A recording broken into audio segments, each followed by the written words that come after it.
ஓலை அரைக்கசைத்து மின்னார் செஞ்சடை மேல் மிளிர்கொன்றை அணிந்தவனே மண்ணே மாமணியே மழபாடியுள் மாணிக்கமே அண்ணே உன்னையல்லால் இனி யாரை நினைக்கேனே கீழார் கோவனமும் திருநீருமை பூசி உந்தன் தாளே வந்தடைந்தேன் தலைவாயனை என்று கொள் நீ வாளார் கண்ணிபங்கா மழபாடியுள் தலைவா மழபாடியுள் மாணிக்கமே ஆளால் உன்னையல்லால் இனி யாரை நினைக்கேனே.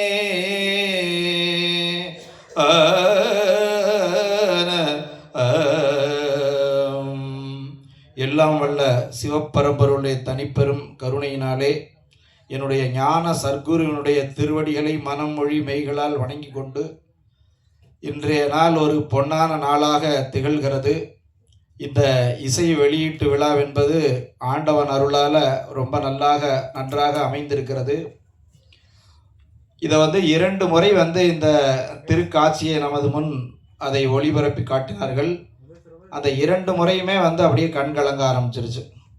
அந்த மலைகளும் நடுவில் அந்த சிவனையும் நம்ம இது பண்ணுறது, என்றாவது ஒரு நாள் இந்த மாதிரி இடத்துக்கு நம்ம போய் சாமியை தரிசனம் பண்ண மாட்டோமா அப்படிங்கிற ஒரு எண்ணத்தை நம்ம காட்டுது. ஒவ்வொருத்தரும் இந்த மாதிரி ஒரு இயற்கை சார்ந்த ஒரு இடங்களில் போய் வழிபாடு பண்ணணும், தவம் பண்ணணும்னு நினைப்பாங்க. அந்த எண்ணத்தை இந்த இது பாடல் காட்சிகள் நமக்கு நினைவுபடுத்துகிறது. ஏன்னா சிவன் என்ற சொல்லுக்கு இயற்கை வடிவனன்னு பேர். இயற்கையை தான் நம்ம சிவன்னு சொல்லி கும்பிட்றோம். அதனால தான் நம்ம பெரியவர்கள்லாம் பார்த்தா எங்கெல்லாம் ரொம்ப இயற்கை அழகு இருக்கோ அங்கெல்லாம் ஒரு வழிபடக்கூடிய ஒரு இடமாக, புனிதமான இடமாக மாற்றி வச்சுருப்பாங்க. அப்படி இல்லைன்னா அது வேற என்ன மாதிரி இன்றைய சூழலுக்கு எல்லாரும் போய் அங்கே உட்காந்து என்னமோ பண்ணிட்டு பேசிகிட்டு இருக்க மாதிரி ஆகிருக்கும். அந்த வழிபாட்டு ஸ்தலங்களாக மாற்றக்கூடிய அது அந்த புனிதம் காக்கப்பட்டு கொண்டு இருக்கிறது இது வரைக்கும். அந்த மாதிரி இந்த பாடல் காட்சியை நாம் காணும்போது ஒரு பெரிய ஒரு பக்தி நெஞ்சில் அப்படியே ஊறுது. பக்தியால் யாழ் உன்னை பலகாலும் பற்றியே மாதிரு புகழ்பாடி என்று அருணகிரியார் கூறுவார். அதனால் நம்ம இதை பார்க்குற போது பக்தி நெஞ்சில் அப்படியே ஊறுகிறது. இந்த காட்சியை நான் சாமி ஒரு யாகசாலையில் கும்பாபிஷேகத்தில் இருக்கும்போது நமது மதிப்புக்குரிய போட்டுதலுக்குரிய நமது சேவியோன் ராஜேந்திரன் அவர்கள் இதை அப்படியே போட்டு காமிச்சார். அங்கே அந்த ஒளிபெருக்கியெல்லாம் இருக்குது. அது பார்த்த போதே என்னமோ பண்ணிச்சுது, ஏதோ நல்லபடியாக பண்ணியிருக்காங்கன்னு. நம்ம எப்போயெல்லாம் ஒரு நல்ல செயல்களை நாம் செய்கிறோமோ, அது அமைகிறதோ, அதை எல்லோரும் ஏற்றுக்கொண்டு அதை புகழ்வார்கள், அதில் அப்படியே வாட்டம் முழுவார்கள். அது ஒரு கடவுள் அருள் தான். அந்த மாதிரி அதை காமிச்சிட்டு அப்புறம் அதை நம்மளை விட்டுருவாருன்னு நினச்சேன். எனக்கு பல நிகழ்ச்சியெல்லாம் இருந்துச்சு. இருந்தாலும் தொடர்ந்து சாமியை பார்த்துதானோ அவர் அப்படியே கூப்பிட்டுறணும்னு நினச்சிட்டார். ராஜேந்திரனுக்கு நமது நல்வாழ்த்துக்களை தெரியப்படுத்திக் கொள்கிறோம். அப்புறம் இந்த இசையமைப்பாளருடைய பங்குங்கிறது ரொம்ப போற்றுதலுக்குரியது. ஏன்னா ஒரு பாடலுக்கு இசையமைப்பாளர் தான் ரொம்ப உயிர் ஊட்டுகிறார். பக்கவாத்தியத்திலிருந்து பாடகருக்கு சொல்லித்தரது வரைக்கும் எல்லாம் அதை செய்திருக்கார். ஏற்கனவே பாடகர் ஓடி ஓடி உட்கலந்தன்னு சொன்னாலும் கூட ஏற்கனவே அது உள்ள ஒரு மெட்டு அது. ஆனால் அதை காட்டின இவருடைய உண்மையான இந்த குரல் வளத்தை, இவருடைய உண்மையான திறமையை இசையமைப்பாளர் வெளிக்கொண்டு வந்திருக்கார். அது நமது பாராட்டுகளை தெரிஞ்சோம். உண்மையாகவே இவருடைய அந்த ஒரு பண உயர்வு பாட்டு இப்போ எங்கேயாவது பாடுறதுன்னா அவருடைய இது உயர்ந்துடும். இந்த பாட்டை கேட்டதுக்கப்புறம் இதை கேட்டு பாருங்க அப்படின்னு சொன்னதுமே அவருடைய வருமானம் ஆண்டவர் அருளால் உயர்த்திட்டார் இசையமைப்பாளர். எடிட்டிங்கை எல்லாருமே சொன்னாங்க, அது ரொம்ப முக்கியமானது. படத்தொகுப்புங்கிறது அது இல்லைன்னா நம்ம ஒன்றும் பண்ண முடியாது. அந்த மாதிரி ஒரு அற்புதமான படத்தொகுப்பு. அந்த பின்னணியாக அந்த இசையோடு அந்த பின்னணியை காட்டுற போது அந்த ஆர்ட் டைரக்டர்னு சொல்லுவோம் பாருங்கள், அது அற்புதம்.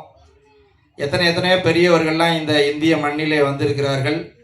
ஆதிசங்கரர் என்கின்ற ஒரு படத்துக்கு எந்த செட்டுமே போடவில்லை. அது கிருஷ்ணமூர்த்தின்னு நினைக்கிற ஒரு ஆர்ட் டைரக்டர்.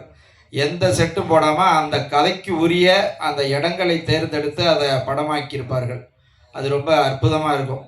அது மாதிரி உலக புகழ்பெற்ற எத்தனையோ இயக்குநர்கள்லாம் வந்து எவ்வளவோ காட்சிகளெல்லாம் நம் முன்னாடி கொண்டு வந்து நிறுத்தி சென்றிருக்கிறார்கள். அந்த வகையிலே அந்த எடிட்டிங்கை பாராட்டணும், அந்த பின்னணி வர அந்த காட்சிகளை நம்ம ரொம்ப வெகுவாக பாராட்டணும். பாடலாசிரியர் அகார உகார மகாரன்னு ரொம்ப அற்புதமாக எழுதி, அது சிவனுக்கே உரிய சொல்லு. ஏன்னா வேதங்களாலேயும் ஆகமங்களாலேயும் சிவாகமங்கள் வந்து ஆகாராய நமக ஊகாராய நமக என்று கூறுகிறது. அது மாதிரி வேதம் வந்து ஐவூன் ரீழு சசாட்டு ஞமன நமன் அந்த உடுக்கையிலிருந்து சிவபெருமானுடைய உடுக்கையிலிருந்து வந்த ஒளியை வந்து சொல்லுகிறது. அப்புறம் வந்து பல்வேறு ஒரு சிந்தனை உடையவர்களை வந்து ஒரு இடத்துல ஒன்று சேர்த்து ஒரு நிகழ்வு பண்ணுறதுங்கிறது ரொம்ப பெரிய விஷயந்தான். அதில் ஒரு தனிச்சிறப்பு, இத்தனை புகழ்பெற்ற இயக்குனர்கள் வந்து மனம் வந்து இந்த நிகழ்வில் பங்கு பெற்றது. இயக்குனர் அனைவர்களுக்கு என்னுடைய நல்வாழ்த்துக்களை நான் தெரியப்படுத்திக் கொள்கிறேன். பாடலாசிரியருக்கு நமது ரொம்ப வாழ்த்துக்கள்.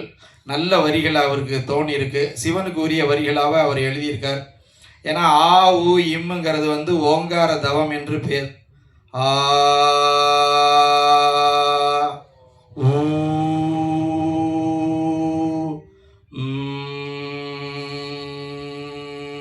அப்படிங்கிறது இந்த ஒளியை மட்டும் சொன்னால் அது ஒரு பெரிய ஒரு தவம். அதனால் அந்த அது தெரிந்தோ தெரியாமல் அவர் சிவனை என்ற போது அந்த வரிகள் எல்லாம் அவருக்கு வந்து விழுகிறது. பெரும்பதி இந்த தமிழ் பாடல் பாடுறவர்களை வந்து நம்ம வெகுவாக ஆதரிக்கணும், அவர்களை நாம் வந்து போற்ற வேண்டும். அதனால தான் ஒரு பாடலில் ஒரு கவிதையில் வந்து தமிழ் அன்னையை பற்றி ஒரு கவிஞர் சொல்லுகிறார்.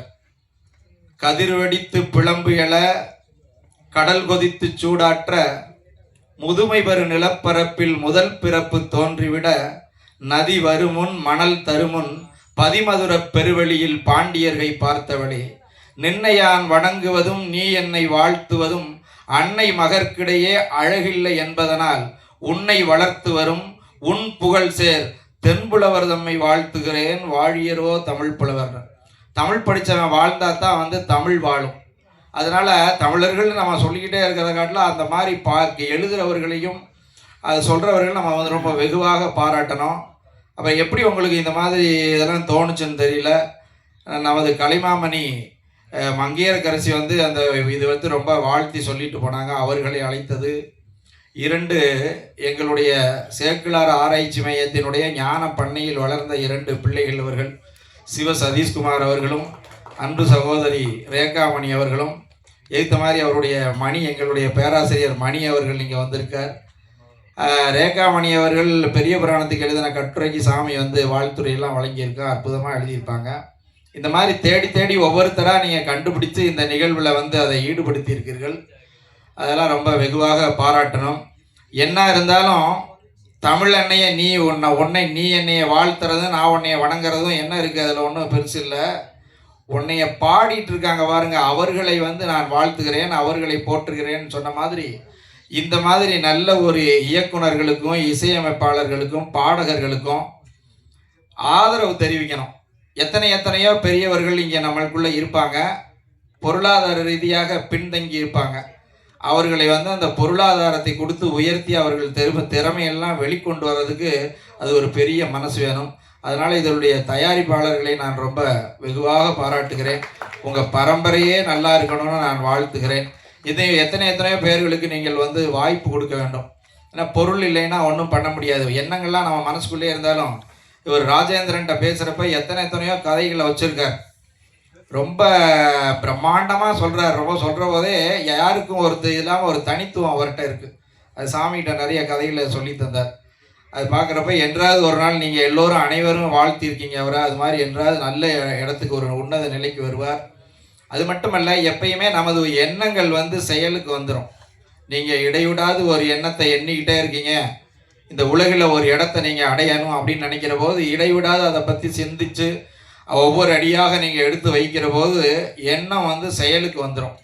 அது இயற்கையாக இறைவன் உங்களை ஆசீர்வதித்து அந்த உரிய இடத்துக்கு கொண்டு வந்துடுவார். யாருனாலையும் அதை தடுக்க முடியாது. நீங்கள் எந்த ஒரு வெற்றி பெற்ற எண்ணத்தையும் பாருங்கள், அது திடீர்னுலாம் வந்ததில்லை, அது எல்லாம் உருவாக்கப்பட்டது. எங்கேயோ ஒரு குடிசை வீட்டில் இருந்த ஒருத்தர், அந்த வீட்டை கூட மேய முடியாமல் இருந்த ஒரு மாணவன் வந்து இதை MS உதயமூர்த்தி அவர்கள் குறிப்பிடுவார்.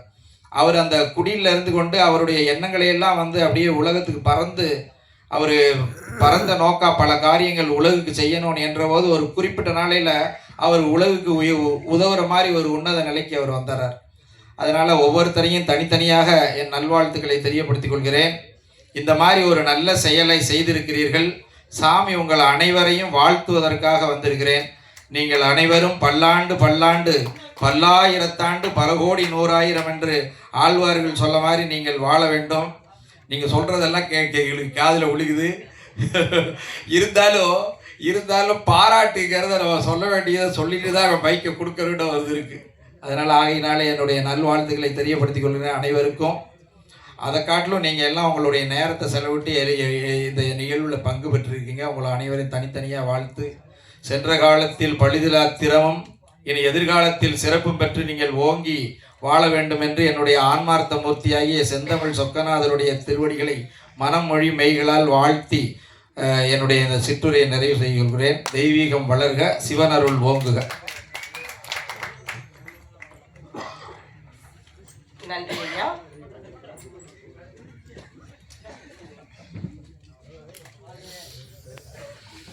முத்தாய்ப்பாக கடைசியாக என்று சொல்லக்கூடாது, நிறைவாக நன்றியுரை வழங்க இருக்கிறார் இயக்குனர் அவர்கள். மெய்ஞானத்தை திறந்த சாவியோ, நம் அகக்கண்ணை திறந்த சாவியோ என்று எது தெரியவில்லை. இந்த சாவியோவை நன்றி கூற அழைக்கிறேன்.